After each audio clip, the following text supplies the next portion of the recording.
மதுரை மாநகர் விஸ்வநாதபுரம் பகுதியில் உள்ள அரசு உதவி பெறும் பள்ளியில் மாணவர்களுக்கு இடையே சைக்கிள் எடுத்து சென்ற விவகாரத்தில் மோதல் ஏற்பட்ட நிலையில் போலீசார் விசாரித்து வருகின்றனர். காட்சிகளில் பார்த்துக் கொண்டிருக்கிறோம் மோதல் தொடர்பான சம்பவங்களை. இது குறித்தான கூடுதல் தகவல்களை செய்தியாளர் ஜெகநாத் வழங்கிட கேட்கலாம். ஜெகநாத், வணக்கம். என்ன நிகழ்ந்தது மாணவர்கள் மத்தியில்? விவரங்களை பதிவு செய்யுங்க.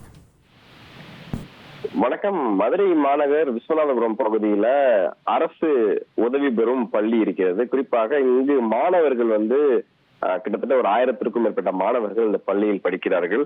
குறிப்பாக பள்ளியில் மாணவர்களுக்கு இடையே இந்த சைக்கிளை நிறுத்துவதும் சைக்கிளை எடுத்து செல்வதும் குறித்து இரு தரப்பினருக்கிடையே பாத்தீங்கன்னா வாக்குவாதமானது ஏற்பட்டிருக்கிறது. குறிப்பாக மாணவர்கள் இரு தரப்புகளும் இடையே இந்த வாக்குவாதத்தை ஏற்படுத்தினவர்கள் தற்போது ஒருவரை ஒருவர் அவர்கள் தாக்கிக் கொள்ளக்கூடிய காட்சியை நம்மால் பார்க்க முடியுது. இந்த காட்சியை பள்ளி இருந்த ஒருவர் வீடியோ எடுத்து தற்போது சமூக வலைதளத்தில் பதிவு செய்திருக்கார் என்பது தெரிய வந்திருக்கிறது. குறிப்பாக ஆசிரியர் முன்பாகவே மாணவர்கள் மோதி கொண்ட நிலையில சக மாணவர்கள் அச்சப்படக்கூடிய காட்சிகளும் பார்க்க முடியுது. குறிப்பாக பெண் ஆசிரியர்கள் அந்த சண்டை போட்டுக் கொண்டிருக்கக்கூடிய மாணவர்களை விலக்கி செல்லக்கூடிய சூழல் உருவாகி இருக்கிறது. இருந்த போதிலும் அங்கு ஆண்கள் இருக்கக்கூடிய பள்ளியார்கள் சரி, அந்த பள்ளியில் பணியாற்றக்கூடிய ஆண் ஆசிரியர்களும் பெண் ஆசிரியர்களும் அவர்களை விலக்கி செல்லக்கூடிய காட்சிகளும் பார்க்க முடியுது. இருந்த போதிலும் மாணவர்கள் ஒருவர் தொடர்ந்து தாக்கிக் கொண்டே இருக்கிறார்கள். இதற்கு முக்கிய காரணம் என்னவென்று பார்க்கும்போது, பள்ளி வாகனங்களை வளாகங்களை ஒட்டி பார்த்திருந்தால் இந்த போதைப் பொருட்கள் விற்பனை செய்யப்படுவதாக அக்கம் பக்கத்தினர் கூறுகிறார்கள்.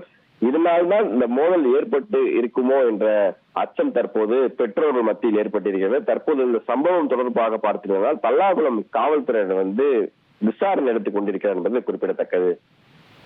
ரைட், உங்களுடைய தகவல்களுக்கு நன்றி ஜெகநாத்.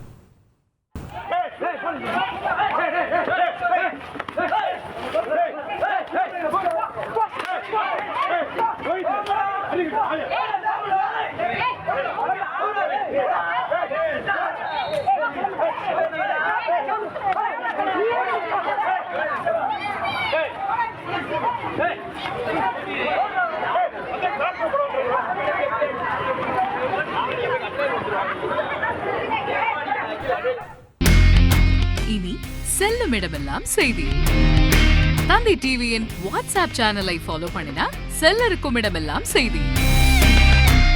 இதோ QR கோட், இப்பவே ஸ்கேன் பண்ணுங்க, ஃபாலோ பண்ணுங்க.